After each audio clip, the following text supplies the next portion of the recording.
Et si on mettait de côté tout ce qu'on croit savoir sur l'évangile de Marc? Et si ce texte, qui a quand même 2000 ans, était en fait tout autre chose? C'est la question qu'on va explorer ensemble.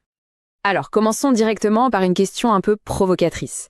Est-ce qu'on est face à un livre saint ou à un véritable manifeste politique, pensé et écrit pour son époque? Pour bien comprendre l'évangile de Marc, il faut vraiment se replonger dans le contexte. On est en l'an 70. L'Empire romain est au sommet de sa puissance et le temple de Jérusalem, le cœur du judaïsme, vient d'être détruit. C'est dans ce chaos, cette crise immense, qu'une nouvelle histoire commence à s'écrire. Le vrai génie de ce texte, il est dans son langage. L'auteur va prendre les termes les plus forts de la propagande romaine, les mots du pouvoir, et les retourner complètement, comme des armes. Premier exemple, et pas des moindres, le mot « évangile ». Pour un citoyen romain, une bonne nouvelle, c'était l'annonce d'une victoire militaire ou un décret de l'empereur. Marc reprend ce mot, mais pour annoncer quelque chose de radicalement différent. Autre exemple frappant, Fils de Dieu. Ça, c'est un titre officiel réservé à César, l'empereur. L'attribuer à Jésus, un simple charpentier de Nazareth, c'était un défi direct à l'autorité suprême. Et c'est exactement la même chose pour le titre de Christ ou Messie. En appelant Jésus le Christ, le texte le désigne comme le véritable roi, le vrai sauveur, et donc pas l'empereur. Bon, si c'est un manifeste politique, ça veut dire qu'il y a un programme, non? Alors c'est quoi, le plan d'action? Eh bien, on peut le résumer en 3 mots qui commencent tous par C. Voilà les 3 piliers de ce manifeste: contester, compatir et créer. C'est une véritable méthode de transformation, le cœur du message de Marc. Le premier C, c'est contester. C'est d'abord un acte intellectuel. Ça veut dire remettre en question ce que tout le monde considère comme le bon sens, les valeurs de la société. C'est oser résister à la pensée unique, qu'elle vienne de l'Empire ou des autorités religieuses de l'époque. Le deuxième C, c'est compatir.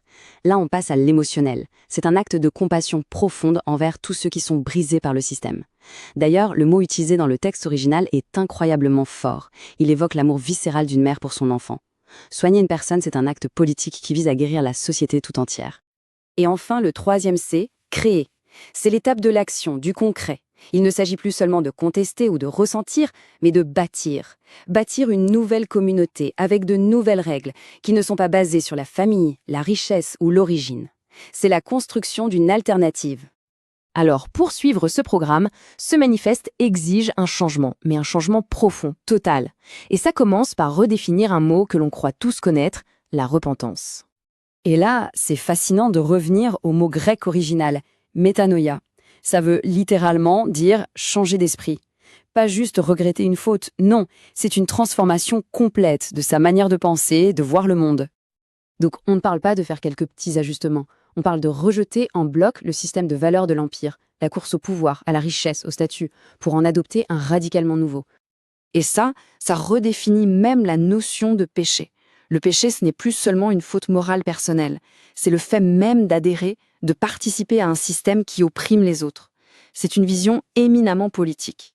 Cet engagement total nous amène à un autre mot-clé qu'il faut aussi redéfinir, la foi. Ici, la foi, ce n'est pas du tout une croyance aveugle, le fait d'accepter des choses sans preuve. C'est une décision consciente, c'est choisir de s'engager à fond dans une voie et par conséquent de fermer la porte à toutes les autres. Ce qui est très fort, c'est que l'opposé de cette foi-là, ce n'est pas de ne pas croire, c'est le doute. C'est le fait d'essayer de jouer sur 2 tableaux en même temps, de vouloir à la fois les valeurs du royaume de Jésus et celles de l'Empire. L'analogie est assez parlante, c'est comme choisir une personne avec qui on veut construire sa vie. C'est un engagement unique, une décision qui oriente ensuite tous les autres choix. D'accord, c'est un texte qui a 2000 ans, mais alors en quoi est-ce que ça peut bien nous parler aujourd'hui? Eh bien peut-être parce que le défi qu'il lance, lui, est intemporel. À son époque, ce manifeste a osé s'attaquer de front aux valeurs de l'entité la plus puissante du monde, une culture qui était complètement construite autour de la quête du pouvoir, de l'accumulation de richesses et de la course au statut social. Et tout ça, ça nous laisse avec une question pour aujourd'hui. Si on lit ce texte non pas comme un document historique, mais comme une grille de lecture, quels sont les empires modernes et quelles sont les valeurs dominantes qu'un tel manifeste nous met au défi de remettre en question dans notre propre monde?